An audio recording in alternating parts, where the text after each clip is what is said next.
Indur urban MLA Dhanpal Suryanarayana ఆదివారం భారత ప్రధాని నరేంద్ర మోడీ నిర్వహిస్తున్న మన్ కీ బాత్ కార్యక్రమాన్ని పార్టీ నాయకులు కార్యకర్తలతో కలిసి వీక్షించారు. ఈ సందర్భంగా ఎమ్మెల్యే మాట్లాడుతూ మన్ కీ బాత్ అంటే దేశ ప్రజలతో ప్రధానమంత్రి ప్రత్యక్ష సంభాషణ వేదికని అన్నారు. ఈ కార్యక్రమం ద్వారా దేశ అభివృద్ధి, సాంకేతిక పురోగతి, యువతలో స్ఫూర్తి, రైతుల సాధనాలు, క్రీడారంగ విజయాలు, సాంస్కృతిక వారసత్వ పరిరక్షణ వంటి అనేక అంశాలపై అవగాహన కలుగుతుందని పేర్కొన్నారు. ప్రత్యేకంగా గ్లోబల్ ఏఐ ఇంపాక్ట్ సమిట్ విజయాన్ని ప్రస్తావిస్తూ భారతదేశం సాంకేతిక రంగంలో ప్రపంచానికి మార్గదర్శకంగా నిలిచిందన్నారు. ఏఐ ద్వారా జంతువులకు వైద్యం, రైతులకు పశుసంవర్ధక రంగానికి అందుతున్న సేవలు మరియు ప్రాచీన భారతీయ గ్రంథాలను ఆధునిక సాంకేతికతతో సంరక్షిస్తున్న విధానం దేశ గౌరవాన్ని పెంచుతుందని అభిప్రాయపడ్డారు. అవయవ దానం గురించి ప్రధానమంత్రి ప్రస్తావించిన విషయాలను ఎమ్మెల్యే గుర్తు చేస్తూ అవయవ దానం మహోన్నత సేవని ప్రతి ఒక్కరూ అవగాహన పెంపొందించుకోవాలని ఎమ్మెల్యే పిలుపునిచ్చారు.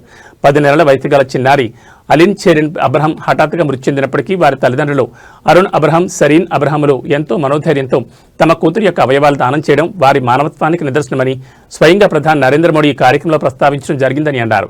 డిజిటల్ మోసాలపై అప్రమత్తంగా ఉండాలని, కేవైసీ ప్రక్రియలను అధికారిక మార్గాలను పూర్తి చేయాలని ప్రజలకు సూచించారు. వోకల్ ఫర్ లోకల్ సందేశాన్ని అందరూ ఆచరణలో పెట్టాలని, స్వదేశీ ఉత్పత్తులను ప్రోత్సహించాలని ఎమ్మెల్యే కోరారు. రైతులు, యువత, మహిళలు, విద్యార్థులు ప్రతి ఒక్కరూ దేశ అభివృద్ధిలో భాగస్వాములు కావాలని పిలుపునిచ్చారు.